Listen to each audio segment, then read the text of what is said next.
Take a pieces of bread and moisten it with water. एक लेनी है, bread लेनी है जो कि मॉइस्चर हो वाटर के साथ में। Leave it into a moist warm place 2 and 3 days और until a fulfill patches appear on them। 2 से 3 दिन तक उस ब्रेड को एक मॉइस्ट वाली जगह पर रख दीजिए जब तक उसमें पीचेस ना आ जाए, पचेस ना आ जाए। Observe the patches under a microscope. उन पचेस को ऑब्जर्व करिए माइक्रोस्कोप के अंदर और मैग्नीफाई ग्लासेस, और साथ ही मैग्नीफाई ग्लास का भी आप मदद ले सकते हैं। Write down your observation in notebook. आप जो है अपनी नोटबुक पर राइट डाउन कर सकते हैं आपके ऑब्जर्वेशन को।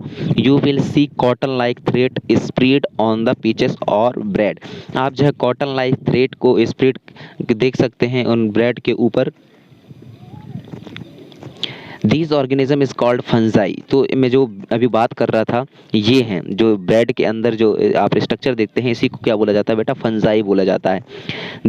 They have they have different mode of nutrition. और इन फंजाइयों में जो न्यूट्रिशन की प्रोसेस है वह अलग ही मोड की होती है। Okay, they observe the nutrition from the bread. और जो ये ये न्यूट्रिशन कैसे ऑब्जर्व करते हैं? ये ब्रेड में जो चीज़ें प्रेजेंट हैं उसको ऑब्जर्व करते हैं।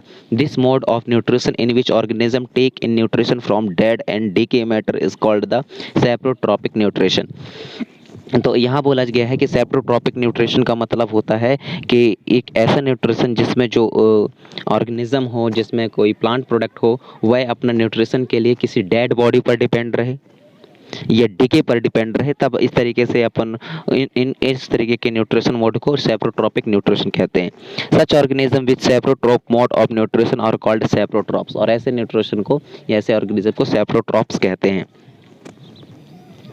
Fungi also grow on the pickle, leather, cloth and other articles that are left in hot and humid weather for a long time। ये बोला गया है कि फंजाई ग्रो कहाँ करते हैं। Okay, during the rainy season they spoil many things। Ask your parents about the means of fungi in your house। The fungal spores are generally present in the air when they land on the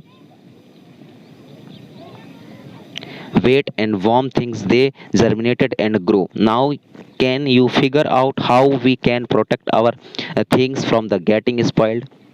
Some organism live together and share both shelter and nutrition। लेकिन कुछ organism ऐसे भी होते हैं जो कि साथ साथ रहते हैं, साथ साथ एक दूसरे के शेल्टर प्रोवाइड करवाते हैं और एक दूसरे के न्यूट्रिशन में हेल्प करते हैं।